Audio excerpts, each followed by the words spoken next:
on. Welcome to the November 5, 2020 Rotary District 5010 Community and Local Economy Building Forums, which is the first part of a broader project that we have going here in Alaska in Rotary District 5010 to go and through our Rotary clubs help build and sustain both a grassroots community building and a grassroots economy building effort in our communities. One obvious aspect of that is the development of physical resilience, the ability of our local communities to mount an initial emergency response to any number of the physical disasters that can befall us here in Alaska, whether they're earthquakes, tsunami, flooding, storms, or volcanic eruptions. Our speaker tonight is past Soldotna Rotary Club President Dan Nelson, who is the Kenai Peninsula Borough Director of Emergency Management. And in that capacity, Dan has faced every one of the enumerated risks I've mentioned above: landslides, floods, tsunamis, bad storms, volcanic eruptions, earthquakes. What have I missed, Dan, if anything? Oh, I think you've got it. Plus, let's put a pandemic on top of that. Oh, Icing on the pandemic. cake. Oh, and multiple huge wildfires. So Dan, I think by experience as well as your own personal training and education, you're well qualified to talk about how communities can work to develop their own appropriate physical response and disaster first response plans. So please commence.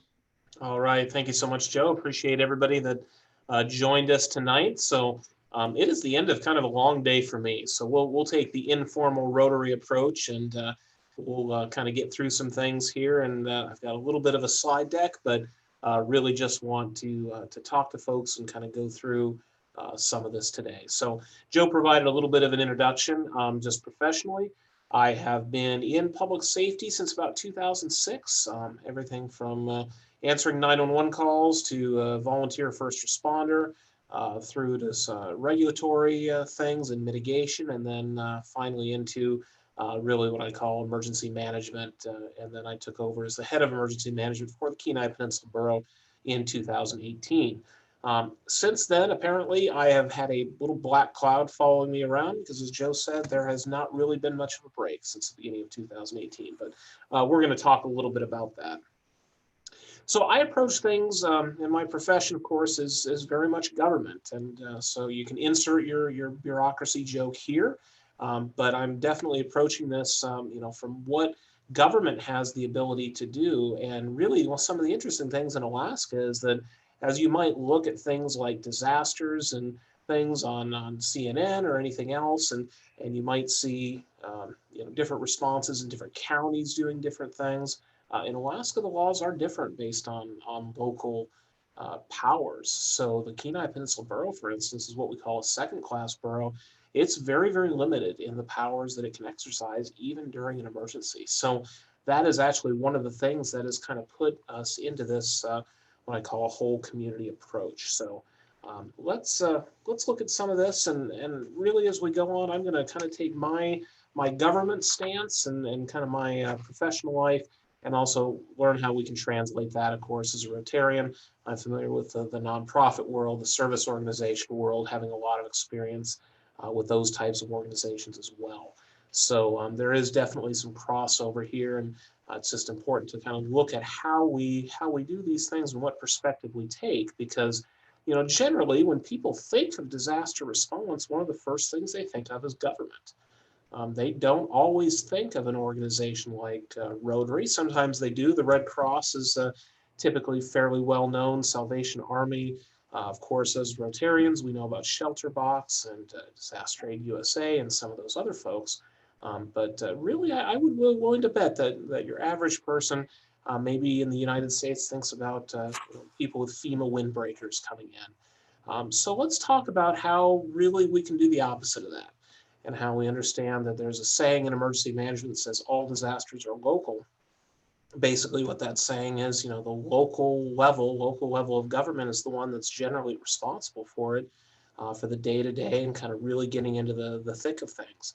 It's not true in every country, but definitely in the US it is true. So Let's look at what emergency management is real quick, just to give a little bit of a backdrop. So when we talk about this slide here, we talk about OEM goals. Really, this is what we call the 4 phases of emergency management. And this is, again, very US centric, but really the goals are the same. So mitigation, where we either prevent future emergencies or we lessen their impact. Preparedness is preparing the community. Response, of course, is pretty self-explanatory. And recovery, recovering from those effects. Remember, recovery can take many, many years depending on the disaster. So most people are familiar with kind of all of these things. So if I talk about preparedness, for instance, maybe you've been to a preparedness fair, or you've picked up a brochure, or maybe somebody has told you to have 2 weeks of food and water on hand and make sure that you have supplies. Maybe you make sure that your gas tank is full, especially in the winter if you're taking any kind of road trip. All of those preparedness things. Response is typically where you see our first responders and others that are getting in there and really trying to protect life, health, and property. Recovery is getting us back to normal. So as we talk about a very unusual one, I'm not going to spend too much time on COVID this evening, but you can argue that at least for us here, response and recovery are happening at the same time. We're still responding to a pandemic event, but also trying to really mitigate the effects and get us onto the road to recovery. When we talk about mitigation, this is something that isn't really as well known. And then that definition on your screen is accurate. We're lessening the impacts of a disaster. So why do you mitigate? So, lesson learned, we're talking about economics a little bit, and just to be real honest about it, mitigation is much cheaper than response. So there's a couple different statistics out there, and you might, if you Google mitigation or start reading about it, see some different figures. FEMA says in the United States that pretty much every dollar saved in expending in mitigation saves $4 in response. So how does that affect us? Obviously, as taxpayers, any of the government expenditure for response and recovery definitely comes out of our pocketbook. So knowing that we have budget challenges throughout the US, economic challenges and all of those things, it makes good financial sense to be investing upfront in that mitigation rather than having this expensive response and recovery. And I'll tell you, generally, I will say response is at least twice as expensive as doing the same thing in the normal business. So as an example here, when we do work to take care of flood control in some areas of the Kenai Peninsula, by the time you bring the overhead and you're getting So you things done finished off quickly. the grape juice, huh? So all of that is extremely expensive compared to having that planned out and prepared in advance. In the state of Alaska, as we talk about the state's economy, we obviously know the state is probably not in the best economic shape, to put it lightly. Interesting thing, the federal government, when they go through all the steps and we pay out for a disaster, they still pay out only 75% of those costs. The state of Alaska covers the other 25%. So as we come down to a level in Alaska where we're dealing with these things, obviously that mitigation, that $4 of benefit for every dollar we expend, truly comes in a benefit here locally at the more state level. Excuse me, Dan, a question on mitigation costs. Is there any assistance, for example, let's say that the Mat-Su Borough or the North Slope Borough or the Kenai Peninsula Borough decides to undertake certain flood mitigation or wildfire mitigation efforts? Is there any assistance from the state or the federal government toward those mitigation costs? There are some programs that provide assistance to both of those entities. So for example, there is specifically a mitigation grant program that becomes available. Ironically, it usually becomes available after a declared disaster, where localities can apply for funding to do mitigation efforts. So that is one potential source from the public side. There might be some additional sources on private foundation grants and things like that, but that is the main source, is what we call that hazard mitigation grant program. Now, interestingly, one thing that we've seen And then this is public sector, but not necessarily using those grants, is we have a program down here on the Kenai Peninsula, since Joe specifically mentioned wildfire, we would call it our All Lands, All Hands group. And that group is tasked with doing mitigation for wildfire, such as fire breaks. And you may have heard about some of the fire breaks, for example, in the Swan Lake fire. They were talking about a fire break around the Sterling area that existed. Same thing happened during Funny River. They took advantage of a break. And that actually is joint general funds of governments. So basically that group is made up of landowners. So landowners such as the borough, the state, the wildlife refuge, and also places like CIRI, native corporations and others that own big tracts of land. And they all contribute financially as well as time and expertise to do mitigation. So there's definitely grant programs, and there's also what I'll call more ad hoc groups like that may have funding sources. So the answer is yes, but it is, I will say, a little bit harder to sometimes to get mitigation funds than it is other types of disaster aid. Thank you, Dan. So this presentation talks about something called whole community. And whole community is a FEMA word. So I will definitely put the blame where it's due. If you look on your screen, that long paragraph of definition is FEMA's definition of whole community. And guidance that local governments get, whether it be a city, borough, state, is that when we do disaster planning and emergency planning, we should do planning that represents the whole community. So essentially, you know, here's that definition that you can read on the screen. What we really do is we got it down to the second bullet point. We're going to respond together as a community. And probably more accurately, we need to talk about responding, recovering, and mitigating together as a community. This program that I'm going to talk about today is still a work in progress. So we were able to start this in January of 2019 as called our Whole Community Initiative. We were able to get a grant from FEMA with some Homeland Security funds to fund a temporary person to go ahead and help us plan this and do some workshops and do different things. So with a $45,000 grant seeded from FEMA, we hired an individual who was tasked to put this program together. They had a year to do it based on the performance period of the grant, and it certainly was a tall order. I don't want to say that you know, this is done. It's not done by any means. So January of 2019, I think it took us some time to get on our feet, and we started reaching out and doing a lot of one-on-one interactions.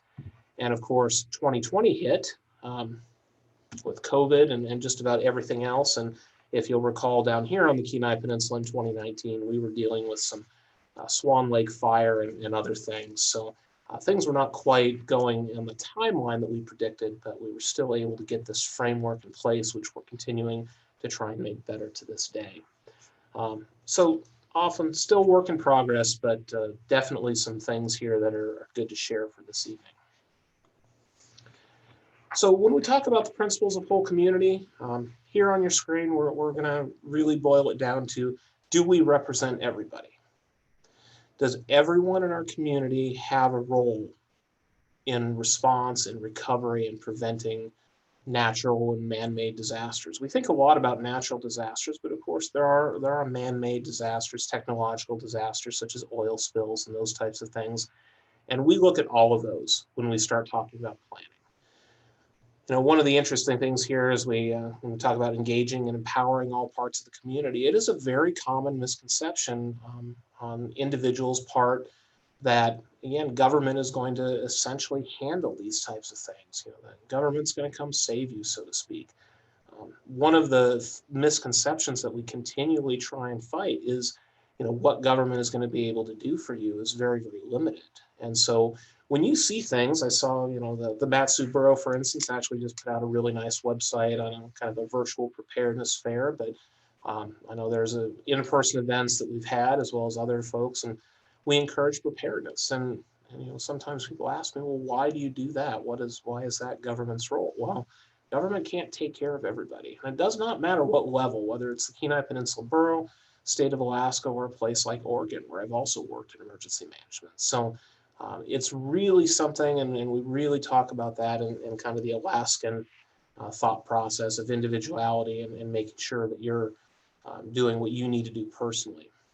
When we all do that, we're able to strengthen the community as a whole. And that's what we're going to talk about here in a little bit. So Joe, when he introduced me, talked about disasters. This is a list of some Kenai Peninsula disasters that have happened here in the past, about 10 years or so. And so this list is really indicative of something that I think is very, very important. Sometimes I don't like to say this. It's sometimes not real well received, but just be frank. Most of us, I think, live in Alaska. Alaska is trying to kill us. There are so many risks up here when we talk about the gamut from wildfires to floods to earthquakes to those types of things. And, it's just something that we have to acknowledge. It's a great state. I think we all love living here, but it's definitely something that we need to look at and just be cognizant of. It's not something to think about and preoccupy over, but it's something that I think if we all stop to think about it, you probably agree with me. So I put this list up here just kind of as a backdrop, and trust me, there's another slide of disasters that I'll show you about, and this is to kind of talk about how disaster prone even just the Kenai Peninsula, a small part of the state of Alaska, is. But I'd like to point to 2016 on this list, and there's one thing listed there called the Old Iliamna earthquake. And I'm sure this is one that maybe many of you in South Central Alaska remember. So this was on, pretty sure, a January night about 1:30 in the morning. We had a 7.1 earthquake, so the same magnitude as the November 2018 earthquake that was felt outside. It had the epicenter outside of Anchorage. And I often credit this earthquake because this was really where I was finally convinced where we needed something like this. And I want to take a minute to share that story. So this was a 7.1 earthquake. I do not remember where the epicenter is. I know here in my home in Soldotna, I had damage, fairly minor, of course, but I had some damage. It was very widely felt, Anchorage and many other places. So, I was not the emergency manager at the time. I was in the office. So obviously, when those things happen, I tend to get out of bed, and the dogs woke me up because, of course, I sleep through things like that, and run into the office here and start getting on the phone and trying to assess damage and doing those things that we normally do. Now, luckily for most parts of the Kenai Peninsula, there really wasn't too much damage with this earthquake. A lot of superficial things. People noticed cracks on the wall. I had a bookcase that wasn't secured. It fell. Secure your bookcases, because unfortunately that bookcase happened to fall on my brand new laptop. So I got a new computer out of it. But, one of those things that really shook everybody up and woke everybody up at 1:30 in the morning. Dan, is that the one that the gas mains broke and the houses blew up? Yep, I'm just getting there. So that is the one. So in Kenai, neighboring city here to Soldotna, we had the earthquake caused some gas main issues. So some gas mains ruptured, and basically, I don't quite remember the sequence of events, but explosively caused fires in a subdivision in Kenai. And so as we were starting to do our call downs and try and get a handle on things, we had a call from the Kenai Fire Department that said, we're evacuating this neighborhood. You better find a place for them to go. By the way, we're putting them outside the armory. It's locked, so open it up. And believe it or not, that's sometimes how things happen. So as I rushed to get the person who runs the armory in Kenai woken up because there were people on his doorstep, he rushed down, got those people. Remember, this is January, 1:30 in the morning. It's cold. People have been basically pulled out of their house and their bedclothes and evacuated without really any discussion. Very, very critical incident that happened here in the overnight hours. So we continued. We got somebody there, and then we do have some supplies and things that are kind of pre-staged for things like this. So I ended up getting over there. I had some volunteers that from our program that helped me until I was able to get over and try and start the process. So obviously you can picture that there's some people very distraught. I will say that the subdivision, the community in Kenai that was affected by that was probably a little bit lower income, definitely, a lot of stress on people's faces. They know people have lost their homes.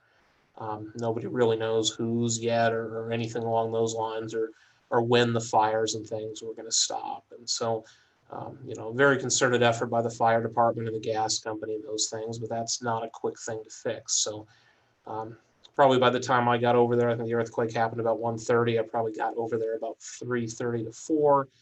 Quite a few people, I don't remember, I would say probably 50 people or so are in the National Guard Armory, just really kind of being there. What do you do when your house is potentially threatened, and you've been yanked out, and you're thinking about medications at home that you need in a few hours, or valuable paperwork or memories, and all of those things which are now at risk. So take a moment to put yourself in those folks' shoes. So as it got a little bit towards about 5 or 6 a.m., I had to leave again. I was getting some more things sent over to the shelter and getting that set up, and trying to get a handle on getting some folks fed and some of this. And I got back over there, and there was somebody there, a lady that was organizing things. And I still to this day do not know exactly who she was, which is definitely an issue. But she had basically, gathered up, and there were some employees of the local Walmart that were affected. The store had sent over some toys and some clothing and things for folks, and she had apparently gotten hold of the manager of McDonald's and got some meals from them. And remember, this is about 6 in the morning now. Gotten some toys and set up a video for the kids in the corner. A lot of kids were in this shelter. And so basically got diapers, things like that. And she basically organized all this and gotten a schedule of things and kind of gotten some people calmed down. And as I reflected on this here a day or so later, I'm a professional. I didn't go too much in my credentials, but, I've got a master's degree in emergency management. I got a couple initials after my name with various certifications. And you know what I didn't do? Didn't think anything about the kids. Didn't think anything about getting clothes for some of these folks that were in pajamas. Didn't ever cross my mind. So I'm thinking about this globally as a Kenai Peninsula, and we're still trying to assess damage, and things are moving fast, and fire departments are still out there, and we're trying to coordinate all these things with just a very few amount of people. And what part did I miss? The human part. Let's take care of some of those people, be empathetic. And of course, as the day wore on, there were definitely more opportunities to do that. But that was really what led me to the fact that I, being a professional in this, don't have the resources to handle this type of thing, down to the level of each individual's need. But I believe it was a wife of a pastor at a local church. Like I say, I still don't know her name. I don't think she's here in the Kenai Peninsula anymore, but came in and single-handedly organized that, saw the needs, got things going, got the toys for the kids, got some distractions, got people calmed down after a few hours. That was not done by government. That wasn't done by any of my volunteers. We don't even train to that level. We get people safe, and that's pretty much where we often end our training. Make sure people are safe and warm, which is certainly important. But very little time is spent on emotional needs, mental health needs, and those types of things. So I tell that story because that's when I figured out we needed to do something like this. And we work at the speed of government. So a couple years later, we were able to start that process. So think about that when you start thinking about the effects of disasters. Please do try and put yourself in those folks' shoes for a minute, and imagine how you would feel when you have nothing, not a wallet, not a purse, not even a set of clothes, and you're facing that. And that human touch, the person that got those things organized, and even being able to just have a meal and have a little bit of thought of normalcy, have a coloring book for your child to occupy themselves with for a few hours, to take that stress off you for a few minutes. That's a very, very important thing. So I put some more here events as we talk about Alaska trying to kill us, that happened on the Kenai Peninsula. But a lot of things here in the Kenai, it's such a big area, really, in the state of Alaska is such a big area. And oftentimes we hear about these things, whether it's something down here, we hear about flooding up on the Yukon River, or some of the other areas. It really tends to be fairly localized. It's not quite like where you'd see in maybe the lower 48, where there's a tremendous amount of news coverage, there's live video and things coming. We have now a little bit more of that with social media, but a lot of these things happen. They happen to the people in relative obscurity. It's not something that a lot of public attention sometimes gets paid attention to. So now, all that being said, when we talk about some of this and being prepared and responding and some of these things, you might think this is a fairly simple proposition. Well, just have those people like the pastor's wife come in and handle this. What's the problem?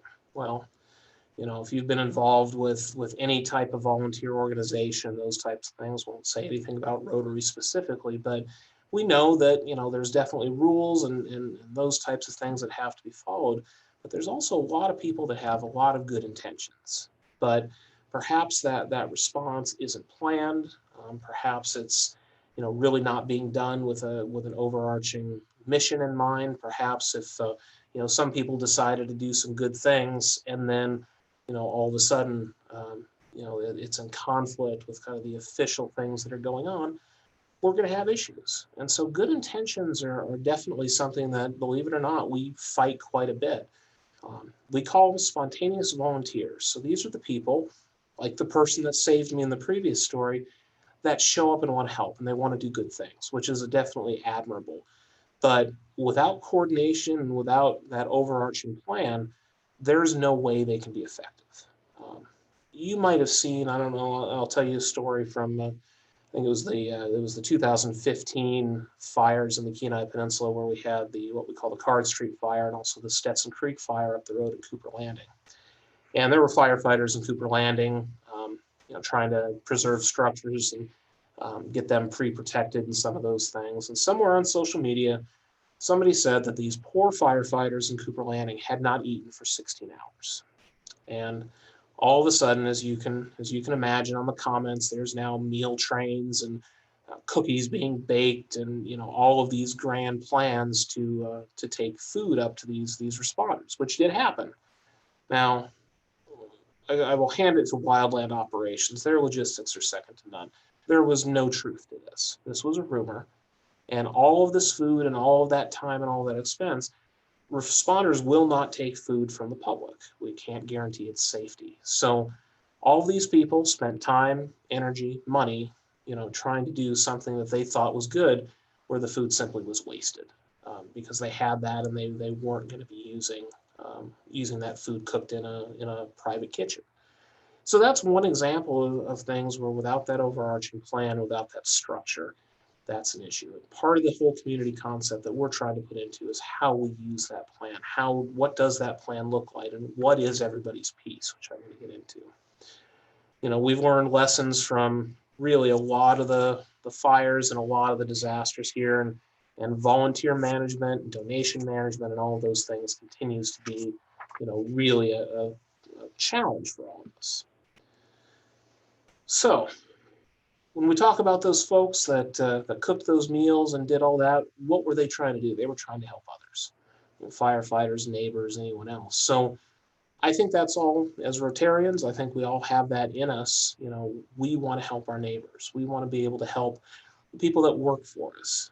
Visitors and tourists create another dynamic where, certainly we want to be able to help those folks. And if some type of disaster or other incident were to occur, during our high tourist seasons here in Alaska, that's definitely an additional dynamic. And so really, we've boiled this down to very, very simple: neighbors helping neighbors.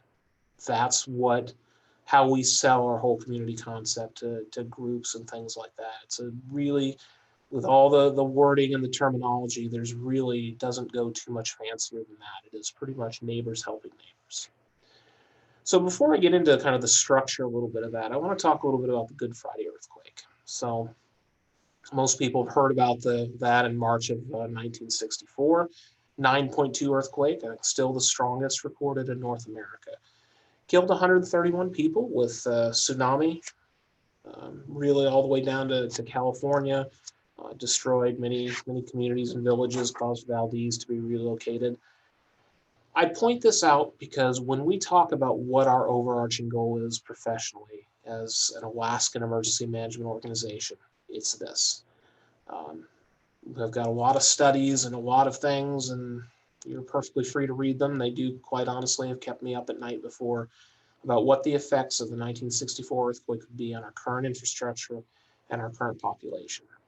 So when we talk about planning, all of those disasters that were on those previous slides that you saw are kind of building blocks to get us to this. Because we know in this type of disaster, 1964 earthquake happening again, we're not going to be able to get to folks. It's going to create islands. There's going to be logistical challenges, more than we could probably ever imagine here in what we call peacetime. But we know that neighbors are going to be the ones that are going to be taking care of people. So it's going to be on that individual basis. It's going to be on those small groups, whether that be local organizations, that would be your senior center, that would be your churches, that would be, schools, any of those restaurants, private sector businesses. All of those folks are going to be the one that's really going to be helping their neighbors in anything near the first 4 to 14 days.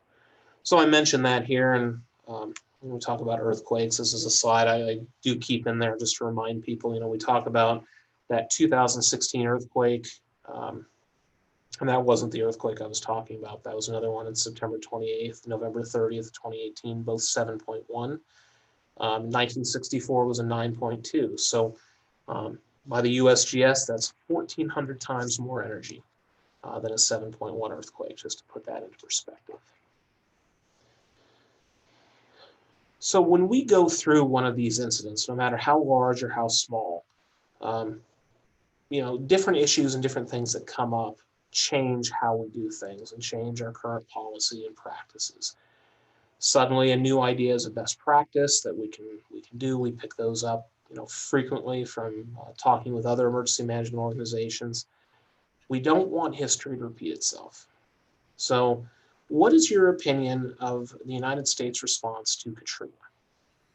My guess would be it's not very positive.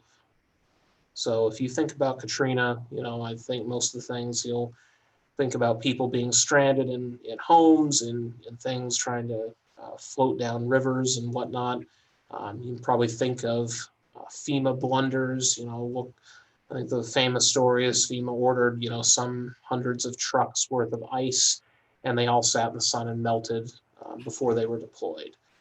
Things like that. You probably think about those types of things. I can't explain what happened in Katrina leadership, and some of those things were issues, but one of the things that we strive for is that continuous improvement. We don't want those types of things to repeat themselves. If we go through the pain of those lessons learned, we need to embrace that. And that's, again, from where this whole community concept came from. New technologies are certainly something too that have to be implemented and refined. So let's get to the meat of this. So as we talk about this slide that references the Kenai Peninsula, this can be replicated in communities across the state and across the nation.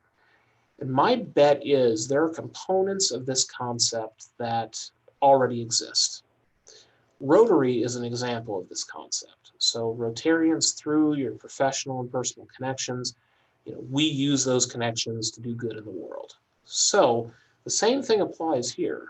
Our connection to our groups, our social groups, our nonprofit, church, whatever it happens to be, is so important to be able to do that. So we're trying to transform how we think about these things when we think about it at a local level. Because again, government can't do it all. So our community organizations and businesses are how we come to this next step. Those folks are already established in the community. They already likely have, the goals and the spirit of this within their organization. You have senior centers or senior meal programs, or serving breakfast to students if they're in there. Obviously not now with a lot of them in remote learning, but breakfast programs for high school students and those types of things. They're often plugged into the community. They may know who has potentially what we call access and functional needs or special needs. Those types of difficulties, whether that be somebody that lives alone, that's elderly, or somebody with some type of medical issue or disability, those are typically exacerbated during disasters. They already serve those different segments. So what whole community is, in a nutshell, is we're going to take advantage of this base. So this isn't overly scientific and it's not overly complicated, but let's take those folks that have those resources, whether that be a Meals on Wheels, whether that be a senior center, that might be a community health clinic with practitioners. That could be, Rotary with a service project. That could be any one of these types of organizations, these service clubs. It doesn't really matter. One thing that I'll mention that I very much appreciate personally being in this line of business is, Rotary in the last year or so has very formally jumped into the disaster response, even creating a disaster response fund as part of the Rotary Foundation. So that's something that I am absolutely 100% in favor of, and glad that we're doing that. But when we think about that, oftentimes we think about those relief organizations on an international scale. Remember, this is designed to be local. All disasters are local, they say, as I've mentioned before. So when we start this off, make sure that you're not getting too big or growing too fast or trying to do too much. This is very much in the city, town, village level. And so these folks that already do these things, we call it a blue sky day or peacetime. Nothing bad is happening.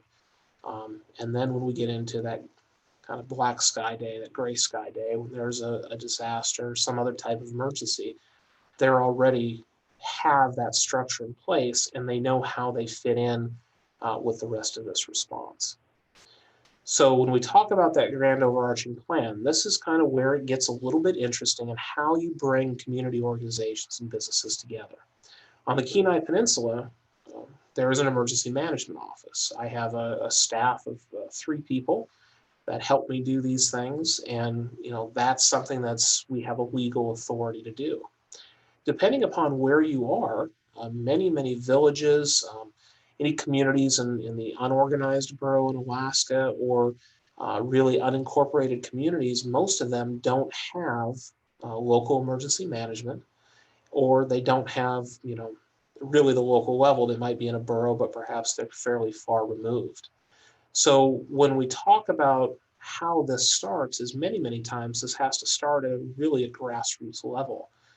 Depending on whether that's in coordination with your local officials or whether you really don't have that structure. Again, that is more unique to Alaska and some countries than it is down in the lower 48, but it's something that we have to think about. So typically in most of Alaska, even if it's in an incorporated city or an organized borough, most emergency management, disaster relief, mitigation is simply an add-on to somebody's job description, usually a police chief or a fire chief.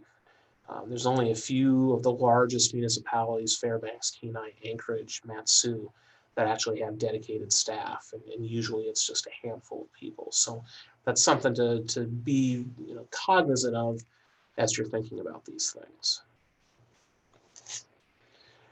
When we talk about these community organizations, what resources do they have? And when I'm talking about community organizations, do keep in mind that I am including also the private sector as well. So what capabilities does your organization or your company have? There's some examples on there. Transportation.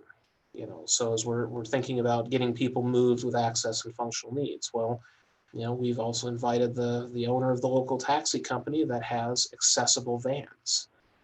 There's also a local community transportation group that we've engaged in. Logistical support.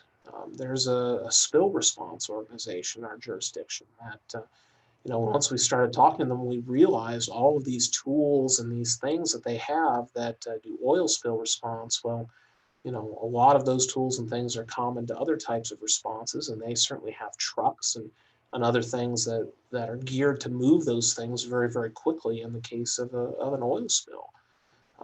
Just the community knowledge. Here as we talk about our city planners and these folks that know the neighborhoods very well, the street maintenance folks, even the people that might deliver your newspaper or deliver your pizza. They tend to know these neighborhoods. So there's not anybody or any organization that you can discount from this effort. There's a tremendous amount of other resources out there. One of the things that we looked at is, who has DEC approved kitchens, who has food handler cards. So, when we have an issue where, the local McDonald's isn't just simply able to send some meals down, how can we get that taken care of?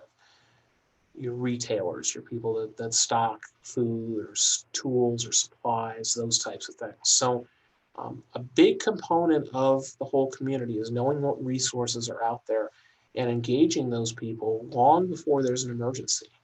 Now, a lot of folks, especially us Alaskans, are certainly willing to help, and most people won't argue or really give you any flack. But, emergency management and disaster resilience really, I swear, is about 50% relationship building.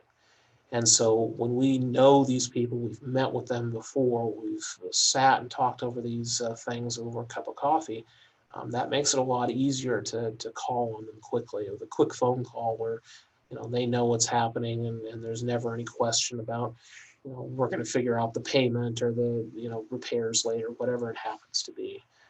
And a lot of times, especially here where we do have an organized borough, a lot of that, it does tend to be, if we have a disaster declaration or it's something big, we can generally reimburse those kinds of things. So that doesn't always happen, but those types of arrangements need to be looked at and thought about in advance, perhaps even, in some MOUs or other type of written form.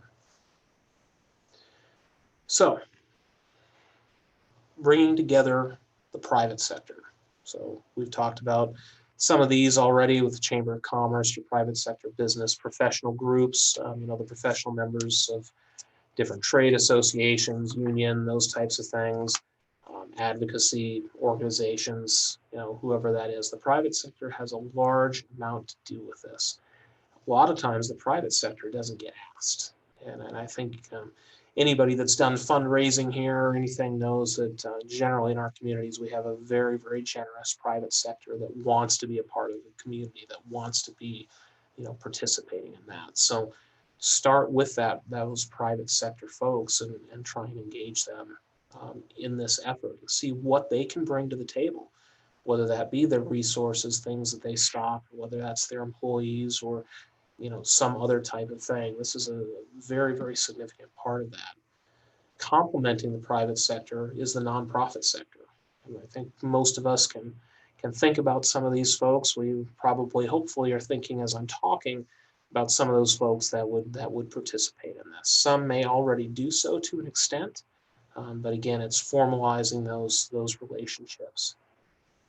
So we bring the private, the nonprofit sector together with the government sector, which includes our community leaders. And, again, depending on how you're structured, you may not have a government sector, formally. There's always community leaders. I'm calling them community leaders. Sometimes they are matrons of the community and other things, but these are the folks that get something done. I bet some of them are in Rotary, but those are the people that, even though they might not have an official title, or maybe they do, perhaps they are from the government, they may be on the city council or the mayor, but there's always those people that are leaders in our communities. And those are the folks that really we wanted to start with. And I suggest if you're thinking about doing something like this, that you do the same, because they, again, are already geared towards some of these techniques. Then we talk about the public sector in the same way, with some more folks to bring together and do this. So when we talk about whole community, this is what we started with. What were the needs that we needed? First of all, let me go back to my story in 2016. Sometimes we need a venue. And sometimes we need to give people a safe place to be, serve a meal, try and keep them informed. Be a clearinghouse or try and provide assistance to these folks. So as we talk about things where local, state, or federal assistance is available, that's a bureaucracy in and of itself. So just getting folks maybe some opportunities to get assistance or make claims if, say, their house was damaged or something, giving them a place to do that, guiding them through the process and just assisting with that. Of course, the officials will do that as well, but having that local person to be able to communicate and maybe find the paperwork they need or give them that head start is a tremendous asset. The second thing was volunteer management. I have 3 people in my office. Some places don't even have an emergency management organization, or it might be part of the fire department or the police department. Volunteers are essential. There is absolutely no way we can do what we do without our volunteers that spend countless hours trying to train with us and preparing. So building that capacity and building that in different sectors, maybe just as an extension of somebody's work or nonprofit affiliation. The third is the donation management piece. This often becomes its own issue in most any disaster. Entire courses and case studies are written on this. As a government organization, it comes down to I can't accept donations, but who can? Who can manage those things? And in our vision, which this is a piece of it that we have not fully fleshed out, it's still got some challenges to it, is trying to have one central clearinghouse of donation management where either monetary, which is usually what we're talking about, or sometimes in-kind services funnel to them because there is that tax write-off, they're a nonprofit, and then they're able to have that clearinghouse of being able to disseminate those donations to where they need to go. That's not generally a role of government, but when you start talking about a nonprofit organization, for instance, doing that, there's obviously a lot of vetting and procedures and things that need to be pushed out. So often there's organizations out there that do that already. I will say that we had, during COVID actually, we engaged one organization, a very good organization that already did those types of things. We thought they would be a great fit, but they operated under some other regulations. So there were some things like, generally they took a lot of personal data from the people they helped, which they had to by the regulation of the funding they got. But in a disaster, we don't do that. We don't check IDs. We don't deny anybody help. And so being able to shift that paradigm a little bit was definitely difficult. And it was difficult to do with the volunteer staff that they essentially had because they were trying to do their own mission plus help with this disaster mission at the same time. So we learned a lot of lessons from that.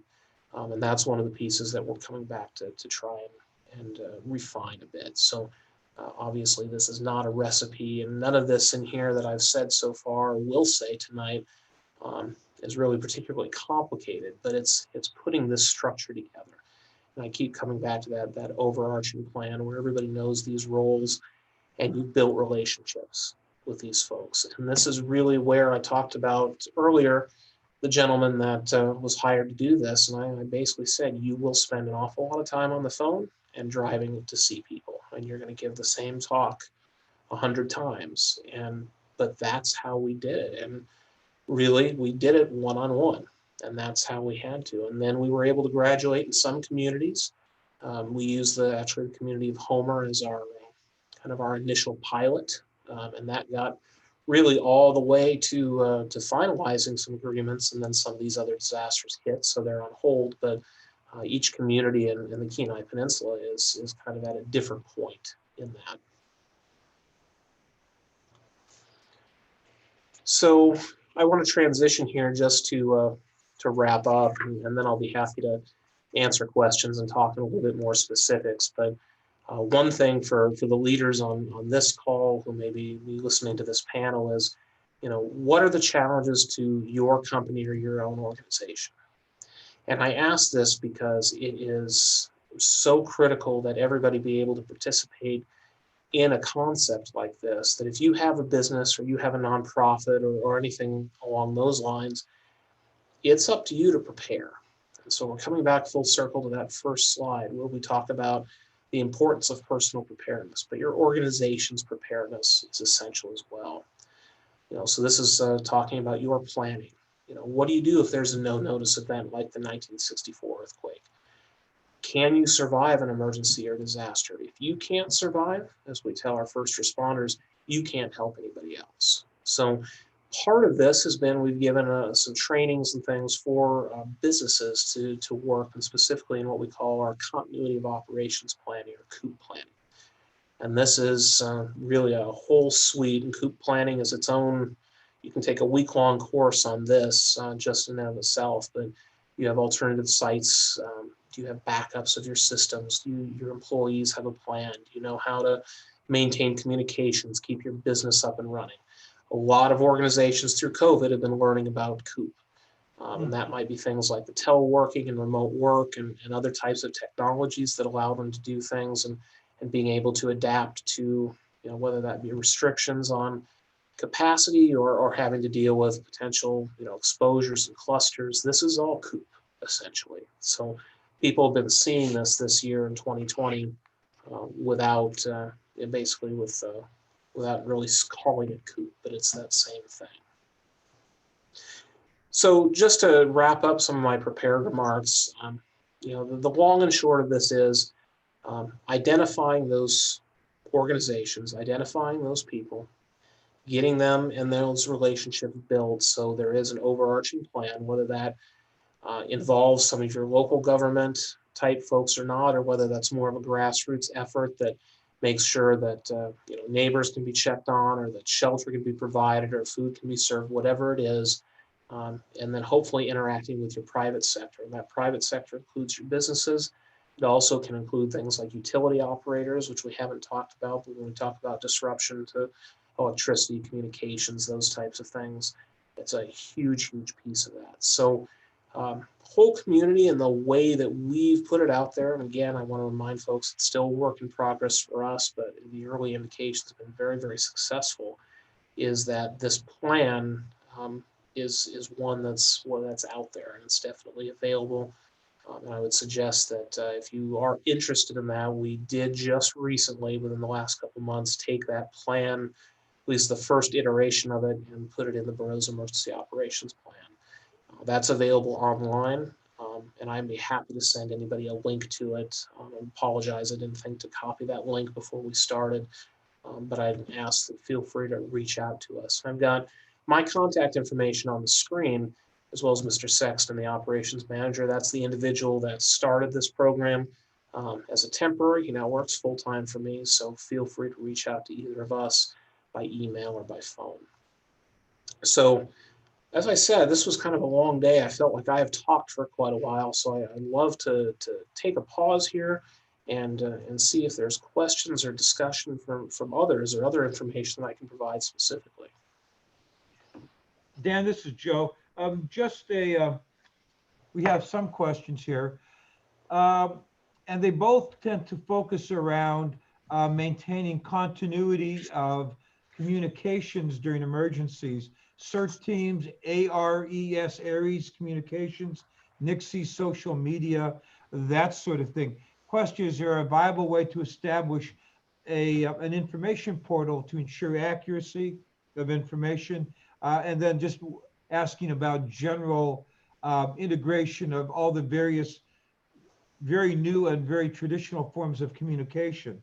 I know Chile had developed something, a cell phone network that was very resilient and disaster hardy to keep people going, as an example, provide accurate information. So maybe you could address the multiplicity of communication issues briefly. And that's that in and of itself is definitely an issue. And we find that getting as technology evolves, it's getting more and more complex, and especially because a lot of those communications are being pushed and have to satisfy needs in the commercial marketplace. So when we talk about, we'll talk about kind of the high tech to the low tech. So what we're dealing with today is an expectation that information is delivered very quickly, it's delivered very accurately, and it's being delivered in the way that we're used to. And I would say for a lot of us, the way we're getting used to now is things like Nixle, which is used extensively by many communities in Alaska. In fact, I have it. We have not rolled it out publicly yet, but we're going through our plans to try and implement that and how that fits into some of our strategy. The issue with that is when we talk about resilience, those cell phone networks, quite frankly, are simply not built to the resilience standard that I would need them to be, for instance, in a 1964 earthquake. So when we talk about market pressures and things like that, I'll just give an example. And this is certainly not every company or every site, but for the most part, if you were to go drive by a cell phone tower, let's say, you're going to go look at the bottom of the tower, there's probably a little building or some cabinets. For the most part, you will not notice a generator there. Most sites don't have a long-term redundant power. It's typically very short-term.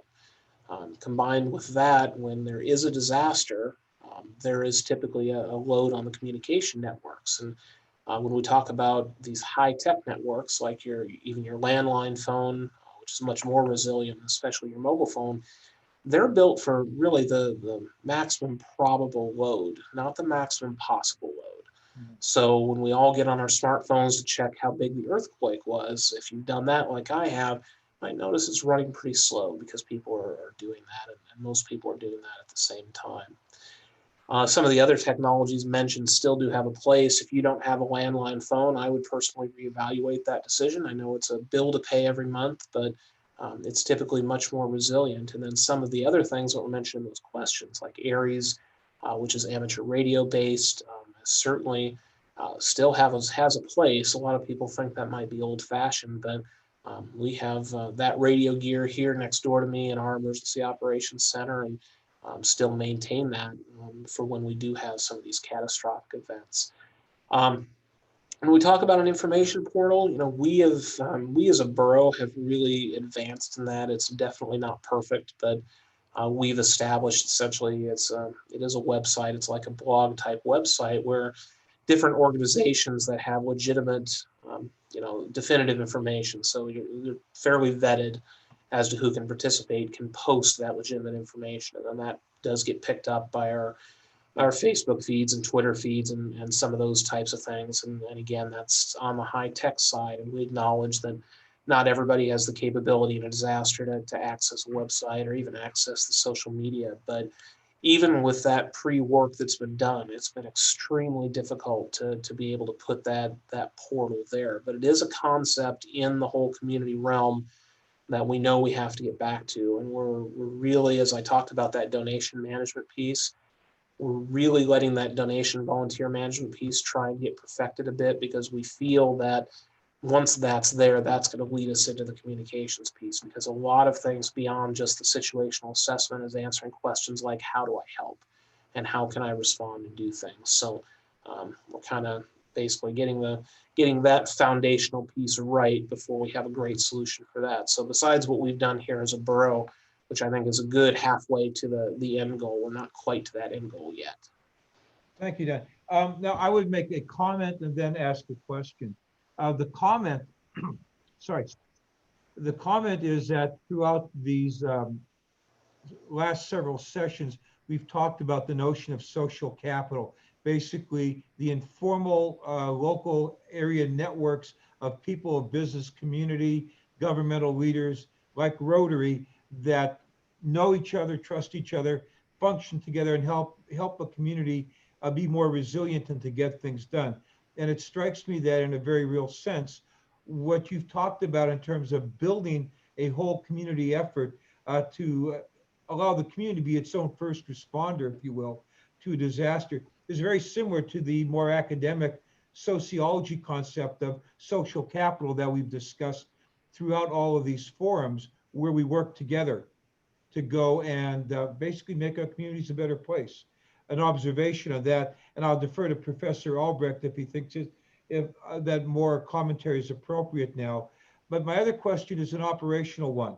Are there ways that you can go and that you can help other communities or other Rotary clubs that are interested in helping their communities get started in terms of building their own whole community network to respond to disasters, or even better, go and start noticing potential problems and doing mitigation?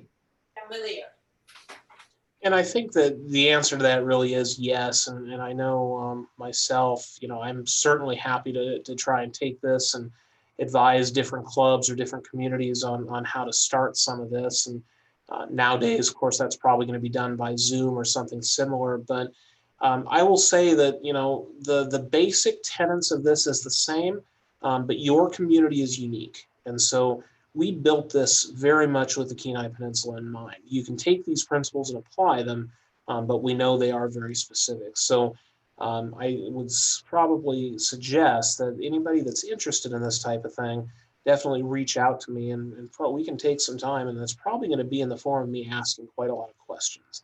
And through those questions, try and get you to the point where we can start identifying your stakeholders, your resources, and then sketching out that basic plan. So I hesitate to say there's a cookie cutter approach, but it is definitely one that, and my contact information I think is hopefully still up here on the screen. Definitely feel free to reach out, and I can talk one-on-one with individuals. Thank you, Dan. Are there any other questions for Dan Nelson? This or is comments?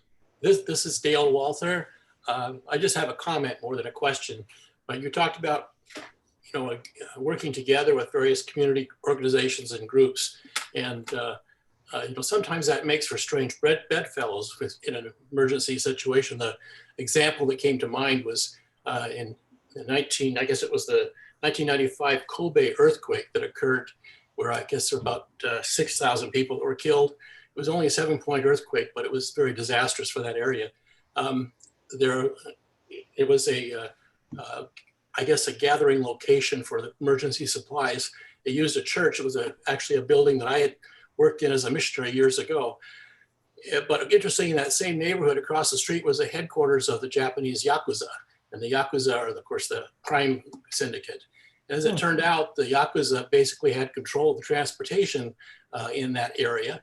That was their, you know, just like I guess the Teamsters Union in this country had a similar type arrangement at one point in time under Jimmy Hoffa.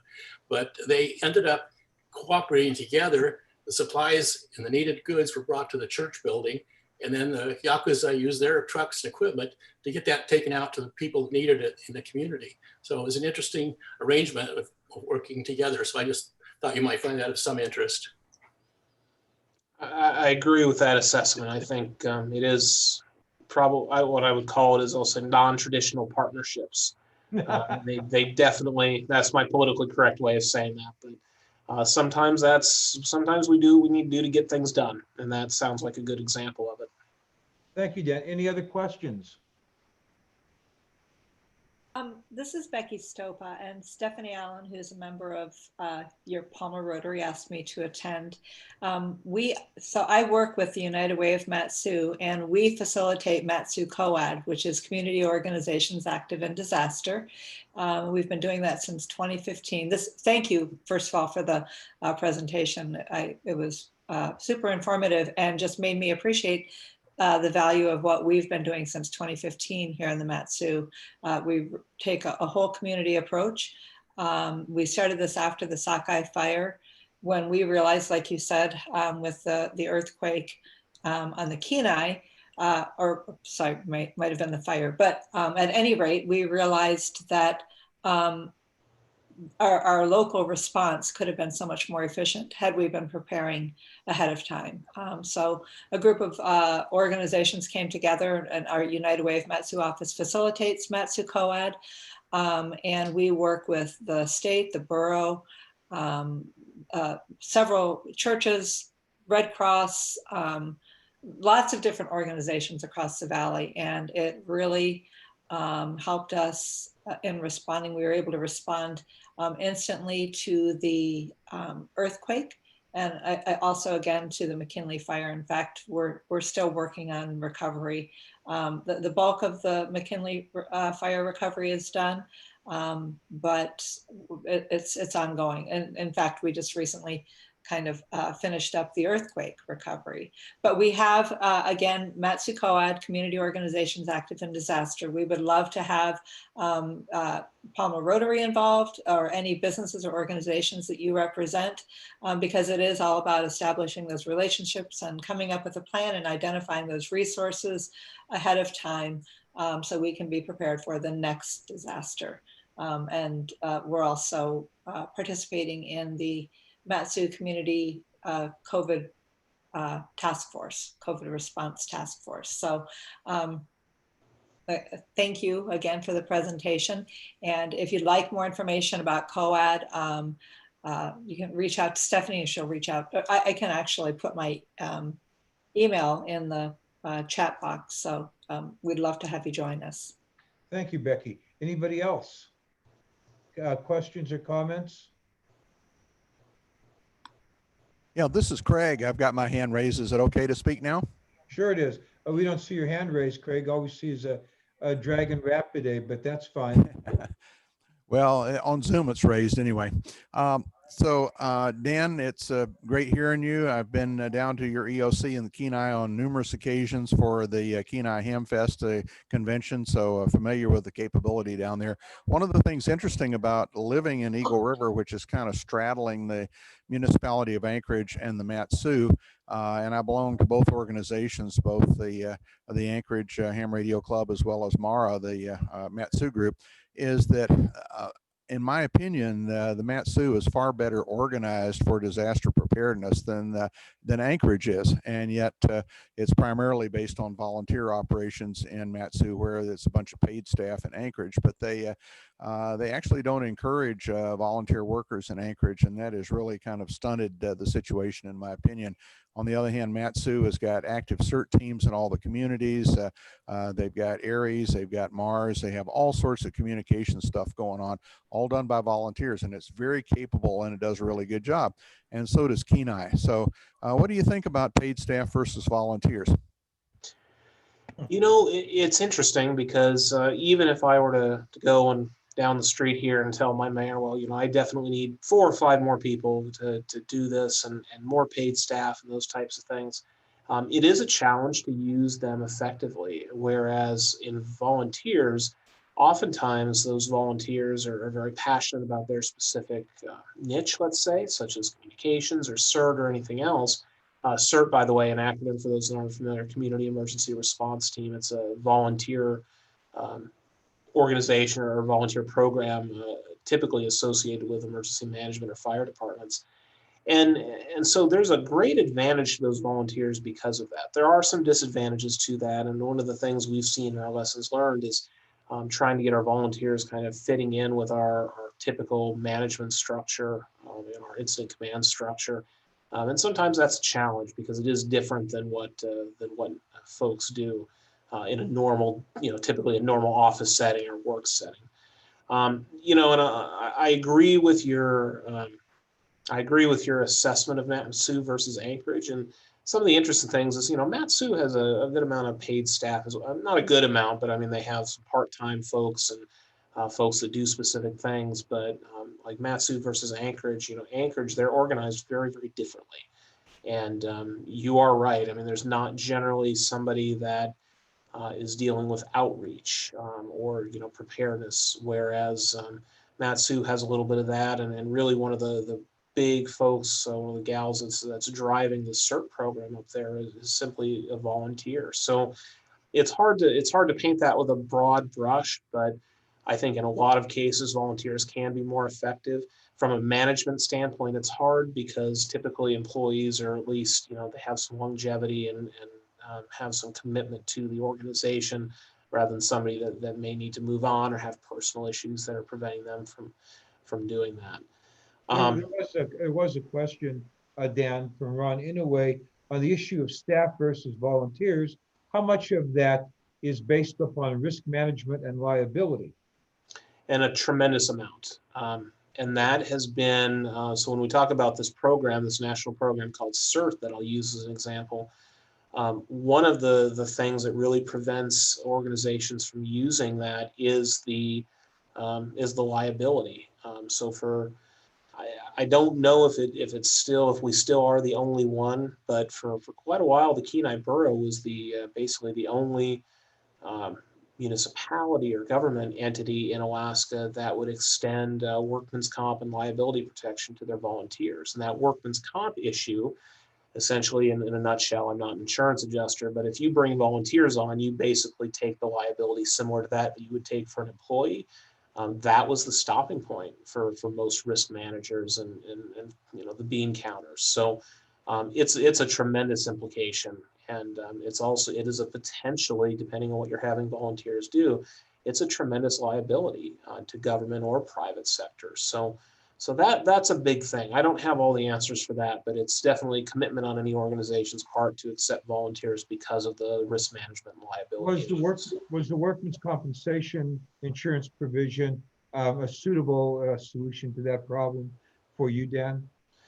Yeah, basically, and we're interesting because we're self-insured. Of course, we do have a workers' comp policy because I don't think you can self-insure that. But yeah, I mean, basically how our adjusters looked at it is they were employees. So by providing that workers' comp, which of course is very expensive insurance, and that has a lot to do with your claim rates, that was a suitable thing for us. I do tell my volunteers from time to time, just being brutally honest, that first time somebody is injured, that might affect the attitude. So we try and strive for safety in those things to mitigate that risk. Thank you, Dan. We're getting along now toward 8:30. Are there any other questions or comments? And Joe, I think there was a one popped in here that I saw from a Q&A from Chris that I just wanted to address real quick. So he asked what the thoughts from an emergency management, you can tell it's late because I'm getting tongue-tied, an emergency management perspective about more legitimacy and credence placed on technological emergencies, such as ransomware attacks that cost many millions. And the question is, will we see more technology incidents being thought in the same light as earthquakes and fires? And the short answer to that is absolutely yes. The amount of cyber training and that awareness that even I've gotten in the past few years has certainly increased. And we get a lot more questions on things like what are threats to businesses, to the power grid, to utility operators. So I think it is being pushed at the federal level as something that's managed by emergency management, just like a fire or a flood is. So it's taking a while to get that legitimacy to that, because there's a law enforcement aspect of cybercrime and there's a technological aspect. But there's been trainings and new things on trying to get those types of sectors involved in emergency management. So short answer is yes. Thank you, Dan. I know the FBI has at least one or two full-time special agents in Anchorage working with people to help them harden themselves to reduce the vulnerability. Yeah. Are there any other questions or comments before we wrap up this evening? Well, thank you all very, very much.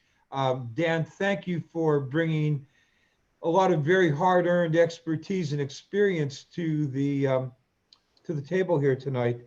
I was always very impressed by your approach of developing a very rationalized and organized whole community approach so that we can do the best with what we have in terms of local efforts, volunteers, working in conjunction with professional people from government and response agencies and nonprofits and the like. So thank you very much, Dan. If there are no other questions, I will thank all of our panelists. We'll start downloading this very soon, and as soon as we have our website ready to go and wrapped up, we'll try to start posting the links for this onto the website for the District 5010, as well as our YouTube channel. So thank you all and good evening. Great to see you. Thanks. Thanks a lot. Bye.